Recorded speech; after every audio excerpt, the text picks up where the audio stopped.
ஆனால் இதை வாங்கினே தொடர்ந்து வாங்குறான். ஆனால் அவன் என்ன பண்ணால் என்ட்ரி என் பேரை போடாத வேர்டுக்கு மட்டும் வாங்கி கொடுத்தான். அவர் ஐடியில். ஆமாம், அவர் ஐடியில் வச்சு வாங்கி கொடுத்தான். அவனுக்கு ரொம்ப கம்மியாக கிடைக்கும். அப்படியே அவன் சூப்பர்வைசர் சோமசுந்தர் சார் ஈக்குவலாக வந்தவன் அந்த நேரத்தில் வந்தான்.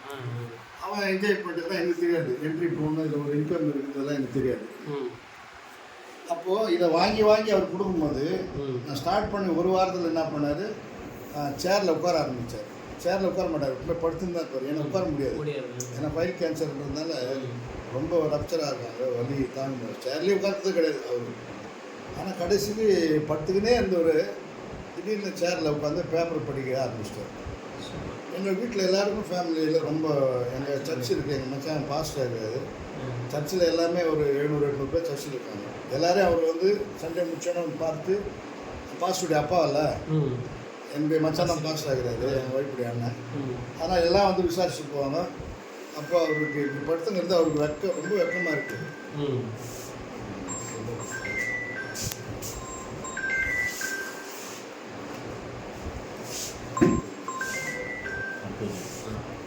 அதனால் இந்த ஒரு முன்னேற்றத்தை பார்த்தோன்னா ஃபேமிலியில் எல்லாருக்குமே ரொம்ப சந்தோஷமாகிடுச்சு. சர்ச்சில் எல்லோருக்கும் சந்தோஷம். அப்போ அவர் என்ன பண்ணார், பேப்பர் படிக்க ஆரம்பித்தார். ஒரு இன்னொரு வாரம் 2 வாரம் கொடுத்தேன். ஒரு கரெக்டாக 20 நாளுக்கு முடிச்சிட்டேன் இதை சீக்கிரமாக. அடுத்தது மறுபடியும் இன்னொரு செட்டு வாங்கி கொடுத்தேன். அப்போ இன்னொரு செட்டு வாங்கி கொடுக்கும்போது அது ஏதோ ஒன்று கேப்சூல் வாங்கி கொடுத்தாரு. எந்த கேப்சூலும் ஞாபகம் இல்லை. அப்போ அது வாங்கி கொடுத்தாரு. அதையும் கூட கொடுத்தாரு. நல்லா இம்ப்ரூவ் ஆகிட்டார், நடக்க ஆரம்பிச்சிட்டாரு, போக ஆரம்பித்தார், பாத்ரூம்லாம் போக ஆரம்பிச்சிட்டார். நல்லா டெவலப் ஆகிட்டார்.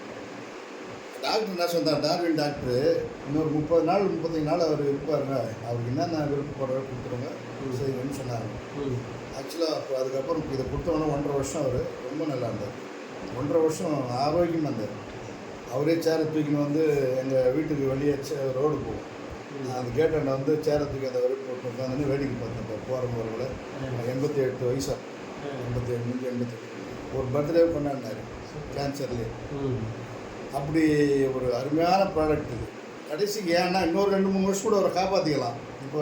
இப்போ தான் சேர்த்தார். ஒரு 1.5 வருஷம் அது இறந்துட்டு ஒரு நல்லா ஆனோடனே அவருக்கு என்ன ஆச்சு, ஒரு கான்ஃபிடென்ட் ஆகிடுச்சு. சர்ச்சில் நிறைய பேர் வேலை செய்கிறவங்க பசங்க சர்ச்சுக்கு நிறைய பேர் வராங்களே, தம்பி ஜோஷுவா இங்கே போயிட்டு போண்டா வாங்கிவா, பஜ்ஜி வாங்கிவான்ட்டு வாங்கி சாப்பிட்டு.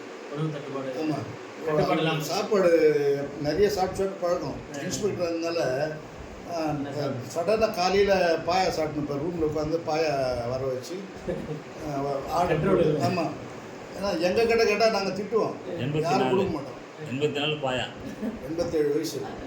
நாங்களாம் கொடுக்க மாட்டோம்னு பயந்துட்டு சர்ச்சுக்கு வர பசங்களை கூப்பிட்டு, பசங்க நான் அந்த பாஸ்டருடைய அப்பா வச்சு, ஐயா வாங்கி வர ஐயா காசு. அவருக்கு பென்ஷன் வந்து அவருடைய பென்ஷன் அப்போ 30,000. எங்கள் மாமியார் அவங்க HM அவங்களுக்கு ஒரு 35,000, மொத்தம் ஒரு 70,000 பென்ஷன் வருது அவருக்கு. அதை வச்சு என்ன பண்ணுவார், சிக்க உட்காந்துக்கிறாரு. போகிறதுங்கிறது வடத்தும் கிடையாது. ஆனால் கடைசி வரைக்கும் சைக்கிள் தான் ஓட்டினார், பைக் கூட கிடையாது. 70,000 பென்ஷன் வந்தவர்.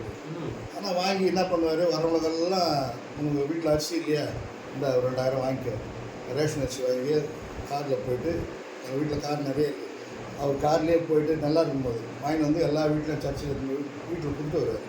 பருப்பு எல்லாம் வாங்கிட்டு. காசு என்ன பண்ணுறது, என் ஒய்ஃபுக்கு 5,000 இன்னொரு அக்காவுக்கு ஒரு 5,000 அவனு கொடுப்பாரு.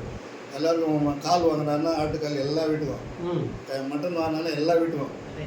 மொத்தம் 6 பிள்ளைங்க, 3 ஆம்பளைங்க 3 பொண்ணுங்க, எல்லாம் அங்கேயே இருக்கிறோம். எல்லா வீட்டுக்கும் வந்துடும் ஒவ்வொரு வாரமும். அந்த பென்ஷனை இப்படி தான் செலவு பண்ணுவார். அந்த பேர பிள்ளைங்களுக்கு இப்போ ஒரு ஃபங்க்ஷன் பர்த்டே வந்துன்னா ஃபுல்லாக இவர் தான் விருந்து கொடுக்குறது எல்லாருக்கும். அது மாதிரிலாம் செலவு பண்ணுவார். எலெக்ஷன் வந்ததுன்னா எங்கள் 32 ஓட்டு எங்கள் வீட்டில், எல்லோரையும் கூப்பிட்டு போய் ஓட்டு போகிறதுக்கு டிஎம்கேல தான் போடணும். வேற போட்டு டிஃபன் வாங்கி கொடுத்து எல்லாத்தையும் எங்களுக்கு எல்லாம் வாங்கி கொடுத்து காரில் கூட்டிட்டு போயிட்டு 3-4 காரில் கூட்டிட்டு போவார். காசு செலவு பண்ணி இந்த மாதிரி செலவு பண்ணிட்டு நல்ல மனுஷன். அப்போது இதை காப்பாற்றினால எனக்கு என்ன ஆச்சு, இது மேலே ரொம்ப கிரேசிங்க, ரொம்ப பற்றாகி போச்சு. இந்த ப்ராடக்ட்டு நம்ம கடைசியாக விட மாட்டோம்னா அதுலேருந்து நான் ஆரம்பித்தேன். 2013 ஆரம்பித்து நான் எல்லாத்துக்கும் யாருக்கு கேட்டாலும் அது வாங்கி கொடுக்குறேன். ஆனால் என்ட்ரி போடாதே விட்டேன். நான் அப்போ மட்டும் என்ட்ரி போட்டிருந்தா இப்போ எனக்கு மாதம் 1.5-2 லட்சம் எனக்கு மாதம் கண்டிப்பாக வந்துடும். அந்தளவுக்கு பொட்டன்ஷியல் இருந்தது. நான் அதை ஒரு மைண்ட் எடுத்துக்கல. நான் சேர்ந்ததெல்லாம் இப்போ 2 மாதத்துக்கு முன்னாடி இவர் சொல்லி சேர்ந்தேன். இவர் வந்து சொன்னார், ஒரு ப்ராடக்ட் வந்துருக்குது சார், வந்து பாருங்கள் சார் அப்படின்னு வந்து காட்டினார். என்னப்பா இது எனக்கு தெரியாத, இதை நான் 10 வருஷம் முன்னாடி யூஸ் பண்ணிக்கிறேன். இதை பற்றி நீங்கள் சொல்ல தேவையில்ல, நான் உங்களுக்கு சொல்கிறேன், நீங்கள் யூஸ் பண்ண அதுமாதிரி ப்ராடக்ட்னு அவருக்கு சொல்கிறேன் நான். அப்போ தான் எனக்கு தெரியுது. அப்போ என்ன சொன்னார், இவ்வளோ செஞ்சு இவ்வளோ பண்ணி நீங்கள் ஏன் விட்டீங்க, இது அருமையாக இதில் ஒரு இன்கம் இருக்குதுன்னு சொல்லும்போது தான் சரி எனக்கு என்ட்ரி போடுங்க. அப்போ தான் எனக்கு அந்த நாலேஜ் வந்து என்ட்ரி போட்டேன். இந்த 2வது மாதம் நான் சூப்பர்வைசர் ஆகிட்டேன். இந்த ப்ராடக்ட்டு அது போல் என் உடம்புல கலந்து போனதுனால நான் அதை தைரியமாக சொல்ல முடியும். எத்தனையோ பேர் நான் சொல்லுவேன், இதை வாங்கி சாப்பிடுவேன், ஹார்ட் அட்டாக் வந்தால் என்கிட்ட வாங்க, நான் கேரண்டி தரேன். இன்னும் அப்படி தைரியமாக சொல்ல முடியுது. எனக்கு ஹார்ட் அட்டாக் வந்து இந்த லைஃப்பில் ஒன்று சாப்பிட்ருக்கீங்க, ஹார்ட் அட்டாக் வந்துச்சு நான் வந்து கேள்வி, நான் தைரியமாக இப்போ சொல்லுவேன், எல்லாருமே சொல்லுவேன், உங்களுக்கு எவ்வளோ பணம், நீ வாங்கின பணம் தான் திருப்பி தராயா அப்படியே சொல்லுவேன். அந்த அளவுக்கு எனக்கு கான்ஃபிடென்ட் இருந்தால் இதை வந்து எனக்கு ஒருத்தர் வந்து இது நல்ல பொருள், இதை வந்து இப்படி யூஸ் பண்ணி சொன்னோன்னு அவசியமே கிடையாது. அப்படி எனக்கு ஒண்டி போயிடும். நான் அப்படி தான் இனிமேல் எல்லோரும் கொண்டாடணுன்ட்டு நான் இந்த பொருளை வந்து சொல்லுவேன். வேர்ல்டில் இதை அடிச்சுக்கிறதுக்கு ஆளே கிடையாது, எந்த கம்பெனி கிடையாது, ஆர்மியை விட அது எவனாக விடும், அதில் வந்து கிட்ட நிற்க விட முடியாது. அது மட்டும் உறுதியாக என்னால் சொல்ல முடியாது. அதனால் இந்த ப்ராடக்ட் நான் ரொம்ப நேசிக்கிறேன். இதுக்கு வந்து எனக்கு ஒரு ஆள் லீடராக, ஒரு சோமசுந்தர் லீடராக, பாய் பொருள் லீடராக, இவர் பொருள் லீடர் எனக்கு தேவை கிடையாது. நானே அதில் தனிப்பட்ட முறையில் எனக்கு கான்ஃபிடென்ட்டாக சொல்லியிருப்பேன், கான்ஃபிடென்ட்டாக இருக்கேன். Okay sir. Great, sir. Great. Thank you, sir.